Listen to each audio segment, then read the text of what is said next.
so ye di adwuma den ene yakon from 79 ye manin ko ba bia na ekuta asem no mu ye nkoton ko asusua prekase nyadoa kuntumre ni ade ye nkosa obi ayere de urade se ye nyono no an yegusu aye nti eduru sabre se ya na wonso wabana wabahie nim nya eye fantastic ene enye ne se bia ene obi be urade adwumam 2 years ya no pese otoka 6 months na opese osifie na nkwala nketenkete aba urade adwumam se ya 3 months na no akwa bi flame evangelist me pese me evangelist te se wa na me pese o hwese obenya sponsors ya mamia na mbusa se oba urade adwumam fie se no se efe no ko 2 years wa na me se fa waso bla mamemom waso fabra na memom obi afiase 17 nya onya sponsors over 2 years o per sponsors adwuma den ena nipa ya sabre yeda so yetin kwamu into 29 this month busum ya yewumi ebe powerful ewo Calvary Prayer Outreach Apostle Johnson aka na dwumadi nyina sini naso we nipa se sofu bi ankobema ne members ni nyina apon no ka kire omo se mokwa no masaba mokwa koduru fie no nti ye de ni nyina afra sore no eduru ha bra ni nyina ye nkamum 37 good years urade adwuma for evangelism enye easy bla beti evangelist oduru history no dan quotations be ya printing nyina no ya be flow ni nyina be flow overflow urade nshirawo ye de adwuma den ene ye de koyanim nti afia ye wura mi 2017 akufu ade o matutu sika ngu ha mama sisa yankopon o kane no to mana no ontobio kwasem wo pese wo ye nshira 2017 aye adwuma den hard work yeah ye adwuma den aye fi ase 17 ya bedru sabre no ene urade ma ye so efe na urade de eso aba ne ye den eba nti adwuma den achi wo mfaso anopai mene evangelist Godrin ene ye hie mo aye ka onyankopon asem ena wisdom so ewa ha desmond so wa ha no pay di onyankopon asem ene me baba akwam ne free Calvary Prayer Outreach also obija ye ya akola Frank so wa ha na Frank evangelist Frank so ewa ha adwuma we ya sempekafo adwuma ti eduru ha sempeka ni bia betima baboa ma urade adwuma na timi akoso anopa ye mompaye ye de animonyam ne asedan ni kabia ma wa wo soro na so akora ye ebera so ma aduane di owura bia koma adwane ntase no wa na mo waso so ma ye hunumu ewi ebeka so no wa ye doba Yesu ne bompaye wa do ye nti amen ye de adwuma den ne ya pra bedru sabre tiwa wutie me so ye adwuma den nshtanka urade amen Yakopo bosro ni asase no de adwumaden ehye ni pansa akwa bia ono odidi wie na sister bi ton drink owie no se a wedidi amisi pa na nka wato drink e bia gusua ahwa no ka kira akwa no so nyabotre drink ni de nya no me 7 January na ye de yaban besi so nti ye de yaban siso na ye be sha se yanom drink Joti we nyina na adwene ye ne se ebisi so ama akufu ado betutu sika wo hwa na waye mobile money ama na kire se ye ko 2017 urade be hira wo mo ye adwumaden no kasam fi se Psalm 90 verse 17 Psalm 90 Bible ne kan sembi Psalm 90 verse number 17 Bible ne kan say o say Ewurade yenyankopon enimtie emra yenso yensa na adwuma no nso efe yensa no adwuma no mane ye ma ye hallelujah amen so said Ewurade kasa no Ewurade nyankopon enimtie emra yensa na adwuma no na yensa no adwuma no mane ye ma ye eti before Ewurade be hira wo no adwuma so ye ahwe adwuma so o se free for no Ewurade kasa obehwe mo adwen ne mo nti ase ani bra ho masem asa no ayede ade ti so ye wadwene say akufu ado aba no obetutu sika e de agufom ana obeye ye mobile money ama obi ade a owija nshaka Ewurade amen te sade nkofo bi tratena party officer ye chesika ma omudi ya o man na wie basa no enkosa Wajuma we na wo se wo so me ye. Nkwasem. Say you obi adwuma. Say ye wa wajuma. Say ye aban adwuma. Say ye dwuma die bi awurade de ahya won say ye dwuma pa. Nya dwuma bone ho asam ne ye ka. Nkwasem. Bible so obi amamode so de ne sabe ye adwuma. Onnante basa. Yes. Ti asem ni ye pa. 2017 awurade beto ni hira bosio. Na ni hira bosio no beto gu omo a omo di omo ye adwuma pa. Adwuma den. Onya ni ha. Ishanka awurade. Amen. Ghana for konkofo maso ye adwuma te se mponko. Ye adwuma den. Anopa sabre obafre no ode ne machine dia ma ansa machine. So for had adwuma nti o. Ishanka awurade. Amen. Ubisa no so okọ adwuma. Broni ye adwuma den nti wo fa wadwuma ma no ama o raincoat. Nso to abanyi ho. Eti kwasi broni fa wadwuma wontimi mkoma na schools. Ishaka urade. Amen. Say wontimi mkoma na schools say ya fa de say me ba na nsuo mura ye na mkope bebe www. Kwasi broni wontimi fa adwuma den. China for ya omo ba he omo di adwuma den. Ebi na Uko Western region ohwe China for omo ye galamsey no a. Wogina nwenu mo ni nipadua ne anwe ne nyina ye pe. Mo Yusufu la interchange no mo na. Na ni nan kura da fom. Gina musa. Ishanka urade. Amen. Ghana ni na obeto no ha na ode na ye secretary. Da letter secretary no di nanim no.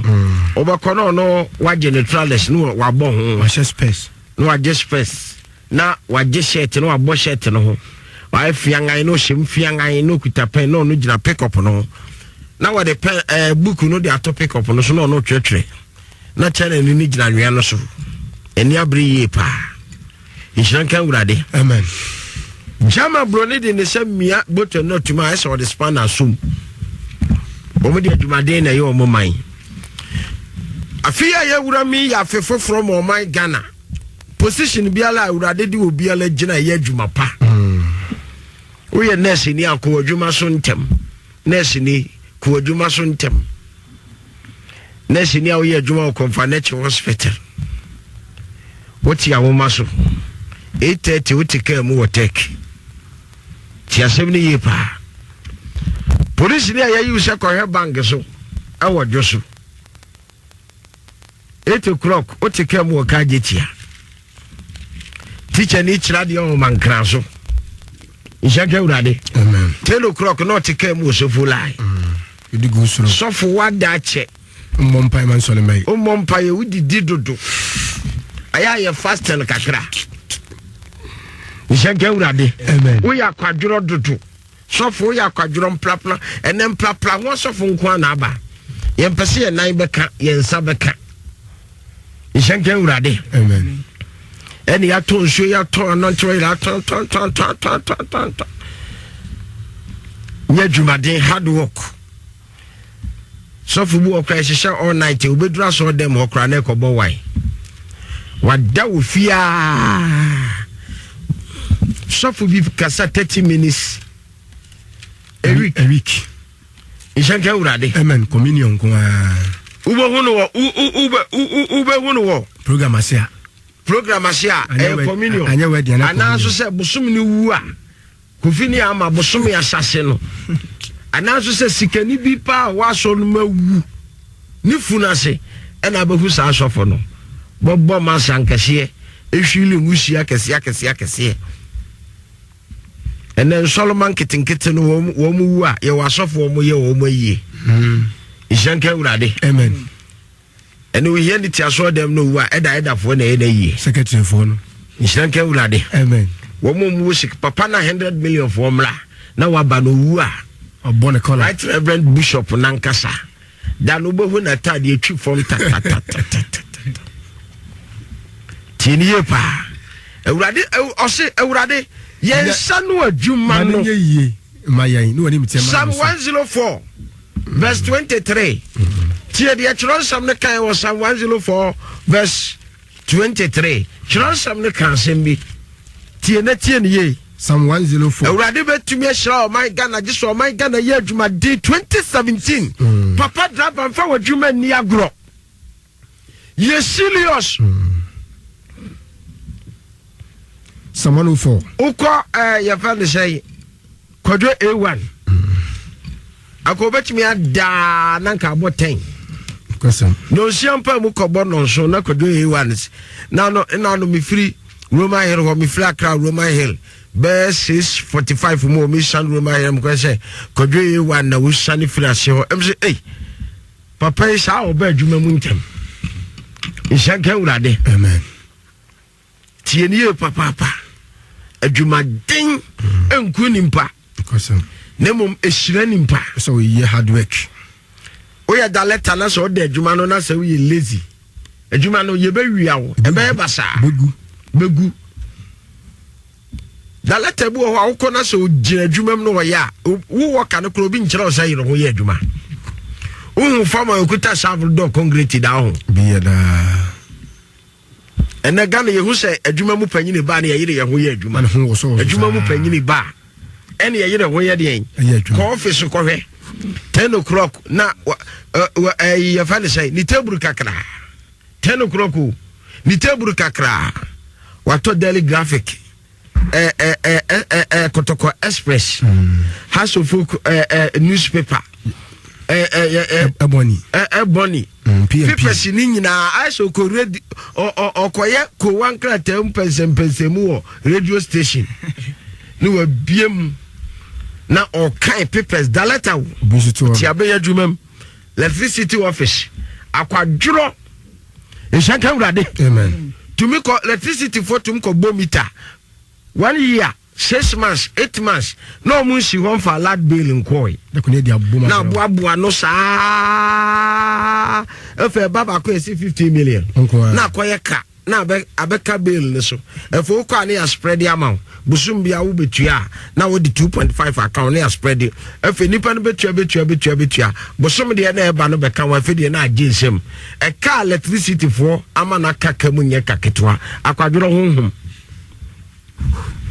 Oko mekuro mu ha wo ma fiction letter light na makuro ni nyina no meter no meter ekuro bofo no show the free no meter ekuro mu ekuro nipa be 1002 na wom edan e wom nya dan edan e wom bro 800 ya che light no akọ bi afie no meter de yan se wanka saudu nyansa akoto wai uba na de duasum no wa pagya wai na to ahoma ne so na de ba koso atofo obo se ejadem omu yusu fridge ne ade nyina we nyina kwa ban account mu yesu ye won panfu aye yi wo mu se na adwuma wo mu nya de ti asem ne ye papa se adwuma we wo mu hwaso de adwuma den omai we betima ye ya abrofo de adwuma den taxi tua ne achichire wo momai se ye yi president foforo na so omai no ya ma nukuredie ni adwuma den amamu a oboa ti assembly ye pa na tie ni ye pa epufuo bi a wo mo ko so mo kodi wo mo tax esese wo mo say epufuo na so mo tua tax ewedna elimina no mo say sobo ye ntua DC ni nchiro mo mu a DC no ka chiro mo say abai tua tax nti esese mo nso mo ye pu adwuma no mo ntua tax epu ni ba koma ne sa so say major DC me ameso me wasam ho me kam me pedem busa wo de esa dava fu tua tax me ba lol kwano say a abai no ye na pono so aye kodon se pono say a hwan no ye ntua tax so boy wa so boy Ishanka urade Bible ne se Solomon jeje tax no di bu ne man adwuma den ne nukuradie na ablofo di bu wo man Psalm 104 verse 23 Bible say Psalm 104 verse 23 what say also onipa friko na adwuma so onipa friko na adwuma so adwuma die su kosi anwumre ene adwuma die su kosi de anwumre tie wadi ne ye onipa friko na adwuma so fitina no pa kosi anwumre kosi de anwumre 12 o'clock na teacher na po free school mo 2 o'clock na da letter na kra adwuma mu ho enye se bi okobo adwuma no okoye ne different ishaka urade Comfort Hospital 8:30 ni edi line na Dr. Mai 9:30 consulting room 1 room 2 room 3 room 4 room 12 room 15 room adiaba 8:30 to 9 na nipa delight Comfort utum ko Comfort ahomache 4 na doctor ne ho eso ye won krofo a wo mo call night wo se wo mo pon ahomache doctor adwuma te say security adwuma de oba no nyama ya wo no ntimi nya de enko na de me hu free Ghana for ne say de me hu free Ghana for no wo say tam ne de kwa adwuma no de odidi agro na mo meduru ne pon ne de a wedi so hallelujah amen eduru ne pon ne de a haba overco bank bi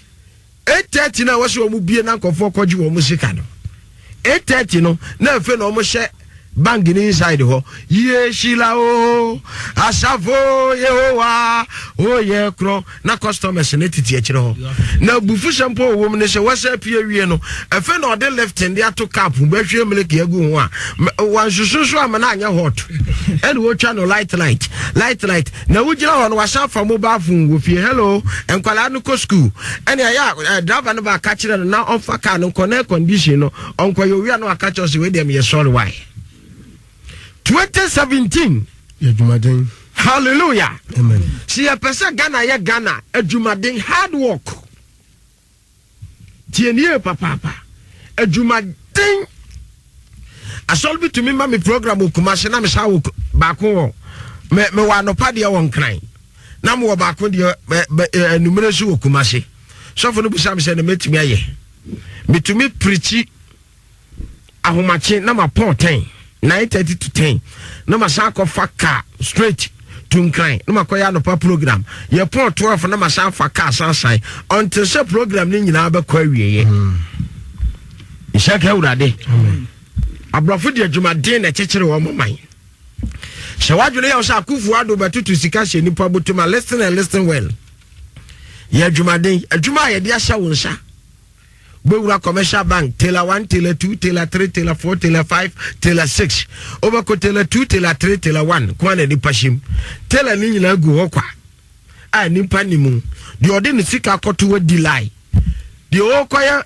de wo ko yit fallen money transfer money gram ne ya fande say de keka ka ho ono so delay de ode ni sika akotum delay the okuta check delay ade abakọ ya yoro hono se wodi sika kwoto bank na uko delay ebitumi bufu no asansan na chiro de sika beto no kanu abetu ka na kronfo akode listen well dubla wo se Ghana fo nipa na ewom ni sisa wo mu su ni wo mu ban enye sa ya ma Yesu Kristo kura betra na nipa na nsesa wo mu su ni wo mu ban a wo se nipa free na djuma so no pakodura numre tie word ni ye na tie ni ye papa hwe uko Bible ni mo Second Chronicles chapter 29 verse 11 Second Chronicles chapter 29 verse 11 verse number 11 Genesis 2 ne kura de emfampem ho o se yemma holo Nyankopon bo wiase no de adwumaden ye de ehye we ni pansa Genesis 2 no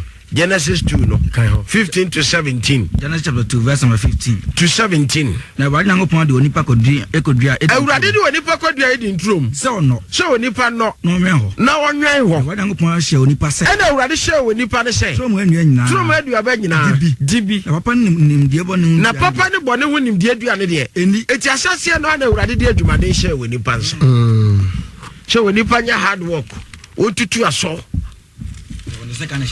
Ishanke urade amen fanu ma ni agro fanu ma nya de ya letter wadache wa hene ya adwumaden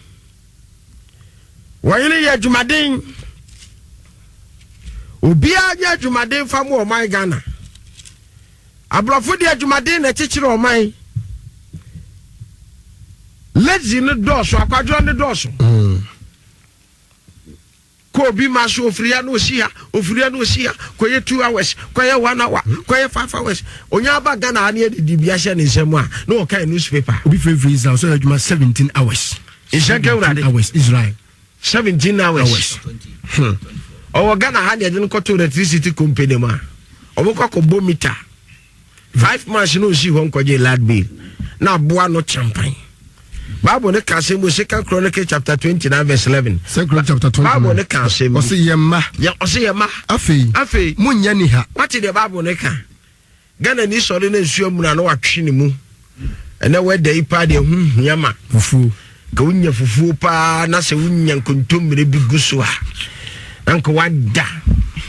Ene ya sol ko nyina ya de akwadro. Ya wo 58 weeks in the year. 360 5 days.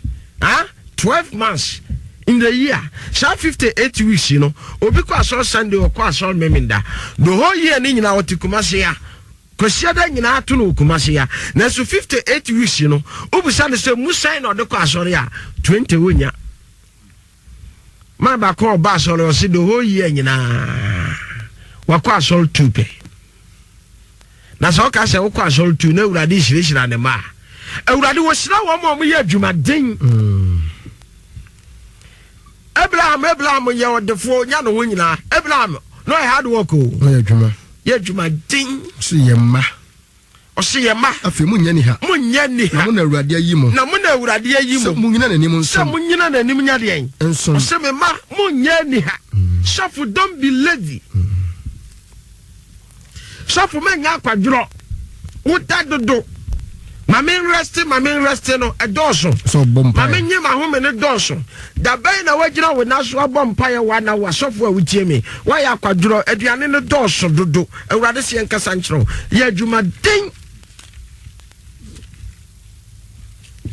Bra bi ono na adwuma se ya na yira ko hu ba bi e don concrete. Na wakoka bona mane o se ma hu adwuma wura o se bra. O kyera ba akwa no hwe ne yiri se ya o se na wo adra akora obu mi sei. Oje me deserve concrete so fata and say concrete. Ishake urade.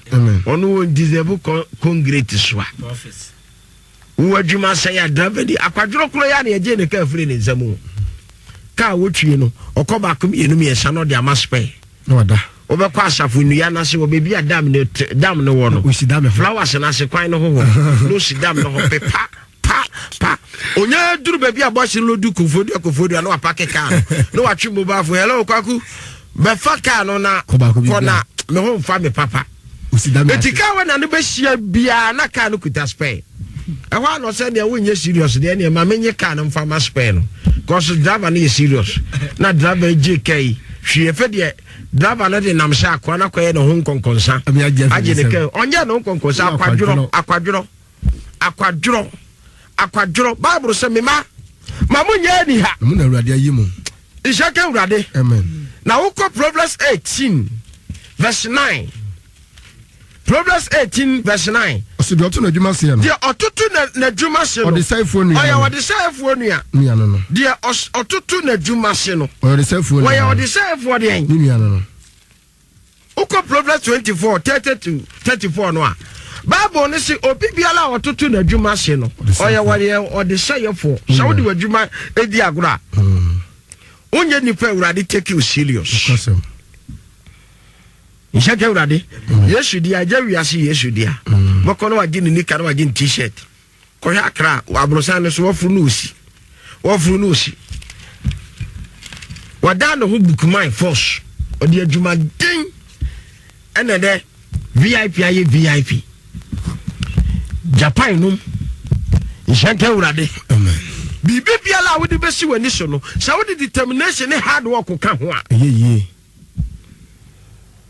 Proverbs chapter 24 30 to 34 transform ne kan sem Proverbs chapter 24 30 to 34 what say verse number 30 to 34 what say awonti okwadufo mfuntum twabere mu bahwe biribi o bahwe biribi na so ri nya hwe Ishake urade amen awonti okwadufo mfuntum twabere mu no bahwe biribi na onya hwe 30 to 34 no Proverbs chapter 24 30 to 34 to asoma me 24 30 to 34 ti asem ni ye pa chapter 24 verse number 30 to 34 Bible ne say be san obalema kwadwofo afu o se o san be ma kwadwofo afu ene onipa oni tirebo ene onipa a woni tirebo bituro na hwe na ne nyina afu nsan na ne nyina ade afu nsan so no na ne nyina afu nsan so no na to asam ne so a hyewa nso akata na hyewa nso akata ni na ho abu afo so na ho abu nso abu afotuo no abu ana me hweye na me dwene ho ye ana me hunu ye ana